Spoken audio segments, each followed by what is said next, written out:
Hello, Bible Art Journalers. In our October Vacaville Bible Art Journaling Collaborative meetup, we are talking about wreaths. And wreaths are really popular in Bible journaling, probably because they create the perfect frame for drawing attention to what you've written or your notes. And so you can do whole wreaths, you can do part of a wreath just in the margin on the edge. I'm going to show you a few different ways you can make a wreath if you feel like maybe you don't want to draw them.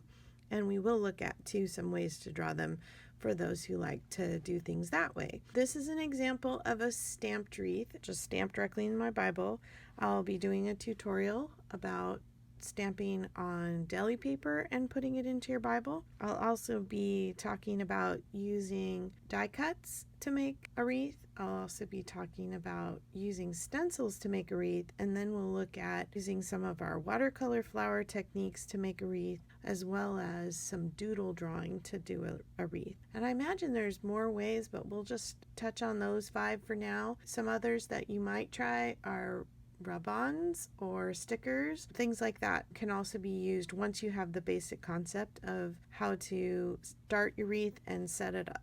So the first kind of wreath I'm going to show you is a punch wreath made out of cardstock punched into shapes. The verse I'm going to be working with is James 5:19 and 20. It says, "My brothers, if anyone among you wanders from the truth and someone brings him back, let him know that whoever brings him back a sinner from his wandering will save his soul from death and will cover a multitude of sins." As I was reading this, it brought to mind the verse in an old hymn called "Come Thou Fount," basically asking the Lord for his grace to be a fetter, which is something that was used to keep an animal from wandering off. Sometimes they're called a hobble or a fetter, where they would put these ties on their legs so they couldn't move very quickly. They could still graze but not run away. And so the song says, "Let thy grace, Lord, like a fetter, bind my wandering heart to thee." When I work in the end of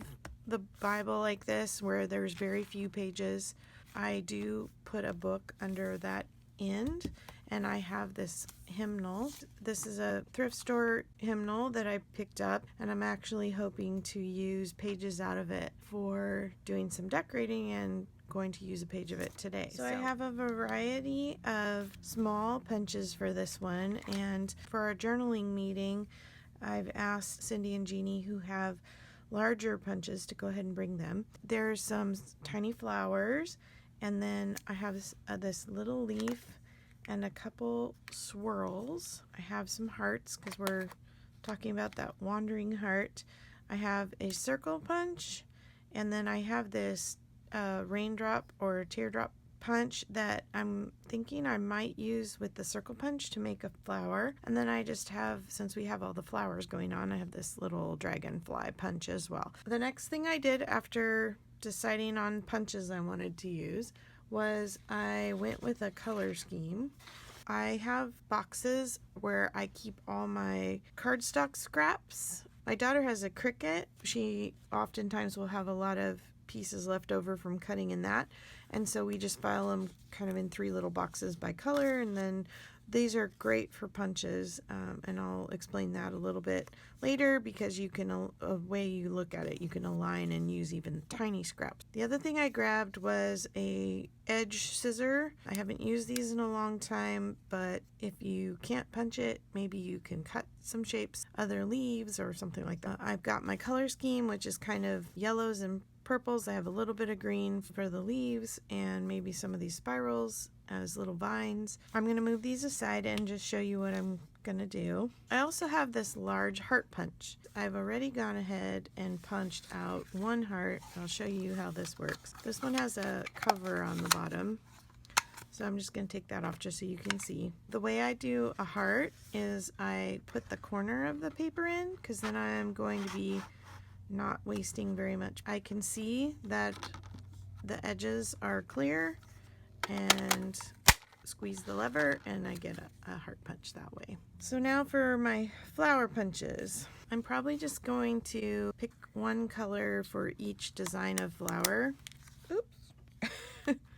pops right up there. So you can see how I'm going to go between the star shape and this other flower that I punched. And if you turn your punch upside down and you look, then you can see if you're going to catch part of that and make an incomplete design, or if you've got a complete design. Wow, it really punches them out. So I'm going to punch those out. You don't need to watch me do that, and then I'll come back and help you finish. I've punched several in each shape in different colors just to prepare. Hopefully I punched more than I needed, because you can just punch quite quickly, and then when it comes time to lay it out, you can keep moving and hopefully not have to go back and punch more. Here's this little tiny piece of paper, and you can see I was able to get 12 punches out of just this tiny, maybe 1.5 by 2 inch piece of paper, just because I was able to line up looking underneath, and then I did clip this to get these 2 punches in the center. I went ahead and did some lettering on my large heart punch. I cut out this piece of the hymn, Come Thou Fount, that I was talking about, that has the lyrics which say, bind my wandering heart to thee, which is part of what I've got written there. And I went ahead and put a little watercolor on this, and I crumpled it to give it a little bit more of a distressed look. A lot of times when you do punches or die cuts, people like to sort of distress the edges a little bit to give it a defining edge that really stands out off the page. I think I would go insane if I did that to all these little tiny ones. I am going to show you how to do it on this larger one, and then I'm also going to show you a distressing technique with the hymn page. I'm actually going to use a Tim Holtz Distress ink, which is a watercolor ink pad. This will reactivate with water, so you have to be careful where you're going to use it. It also bleeds through our Bible pages, so you really have to have a pre-treated page, and they actually push around really nicely on a pre-treated page as far as blending for backgrounds and things like that. Where I'm going to use it on this cardstock, it's not going to bleed through the page, and where I'm going to use it on the hymn page, it won't bleed through the page because I'm not doing it directly on the page. So with distress inks, you can actually get this blending tool. It's just a little handle. You have to make sure you're getting the sponge pad for this type of blending. They have another felt pad for their alcohol inks, so you want to make sure you don't get that one. They Velcro on and off, so I have one pad for each of my tiny stamp pads. I'll show you how I keep those in a folder. Here's my folder, and I just have put a little adhesive Velcro down, written the name of the color, and then put the pad to the Velcro, because the back is like a loop Velcro, and this is a hook Velcro. I don't know that pigment ink will necessarily work for this, but a dye ink would work for this. You can just use a makeup sponge. I have those little dollar store makeup sponges that come several in a package. I've just folded over to make it a little easier to hang on to, and then just to show you that you don't have to have the special tool, you just want to pick up some ink on the end of that. And then what I'm going to do is get one of my little pieces of paper again, so that I have something to work on, so I'm not getting this in my Bible. This may work a little better on a craft mat or wax paper or something where the ink won't absorb into the other paper. But basically what I'm going to do is start making circles, and then I'm going to rub up against the edge.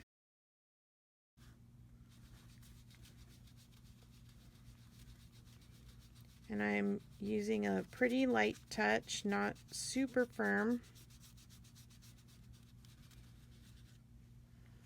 And you can see that my edge is starting to get a little darker right at the edge, and then it fades to lighter, and that's the look we want. I'm gonna get some more ink on here. This is definitely harder to hang on to, but doable.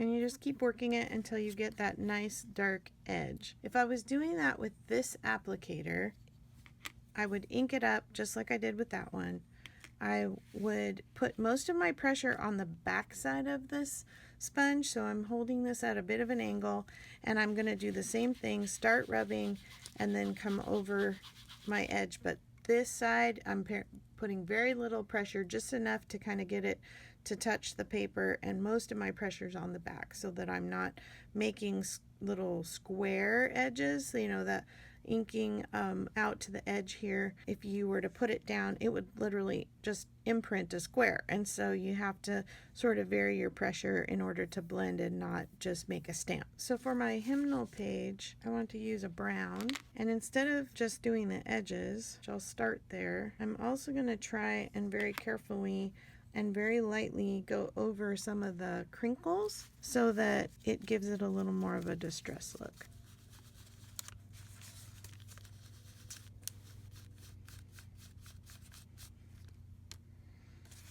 So now while I have, ooh, how did I get blue on there? Where am I getting blue from? Oh my. I had reached into the ink storage and I guess I've gotten blue on my hand. So that's why I've got blue now on my sponge and my hymnal page. Well, that's the way things roll sometimes. So I'm just going to keep going with it. So I'm just kind of going very lightly over and trying to just catch the wrinkles. I normally don't work right on my Bible page like this. I would move it, but I wanted you to be able to see and not be switching it back and forth a whole lot. So you're kind of getting the idea. Now I'm going to clear these off and we'll start working on our wreath.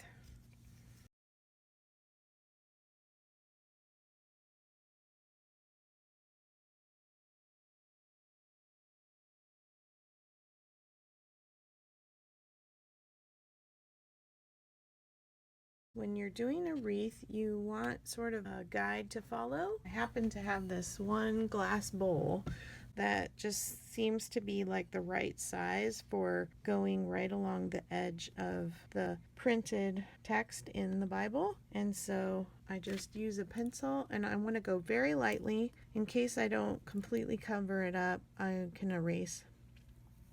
So you just want a little simple line for a template. So I don't know if you can see that on the camera, but it's just going like this. We're not going to do a full circle wreath, although I will try and show you one of those in one of these videos. So one more thing I'm going to do before I start gluing things down is I had talked about these edger scissors. They are a scalloped pattern. I cut a curved line, and then I come back and do it again from the other side.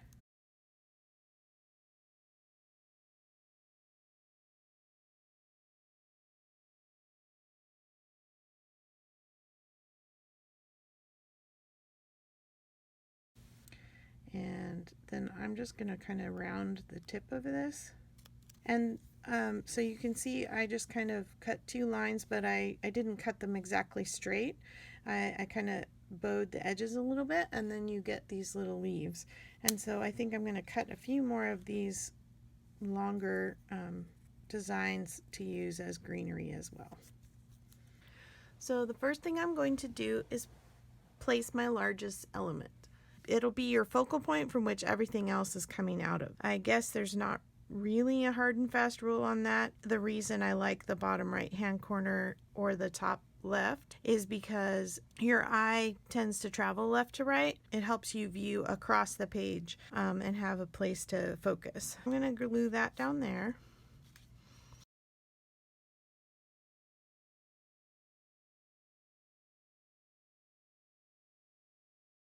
I want to know where my journaling is going to go. I think I'm going to do that here. And the reason I'm doing my letters from the bottom up, if I go this way, it'll pull up on the edge. And I can start laying down elements. And I want to make flowers out of these teardrop petals. And I want to make flowers out of these heart petals. And so I'm just going to glue them down in a circle, and since they're going to be my next largest element, they'll be the next thing I put down on the page, and then I will just place the smaller elements from there. I will go ahead and just be placing, gluing each individual piece, and I'll fast forward the video so you can watch the process without it taking as much time.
I'm going to show you one more quick wreath that can be done with punches or die cuts. So first I stamped on cardstock and then I punched out circles, or you could use circle die cuts if you already have them.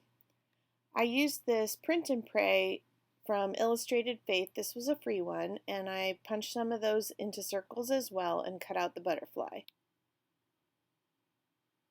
I'll use this Tombow glue again to adhere them to the page, but first I wanted to distress the edges again. This time I used the stamp pad directly on the edge to get a crisp line, rather than the smoother or softer blending technique that we used earlier with the tool. I used coordinating colors of the distress ink to both do the stamping and the distressing.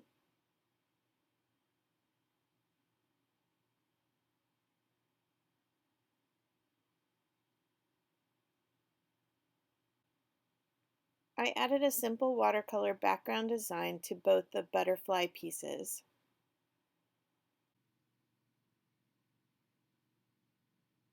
I placed the largest element in the bottom right corner again to anchor my design, and I just left the corner unglued so that I could still read the text underneath.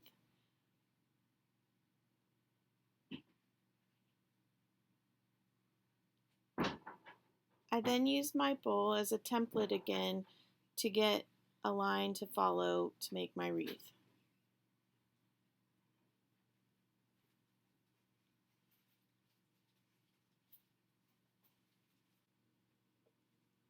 I then took my circles and filled in along the template line until my wreath was as full as I wanted it.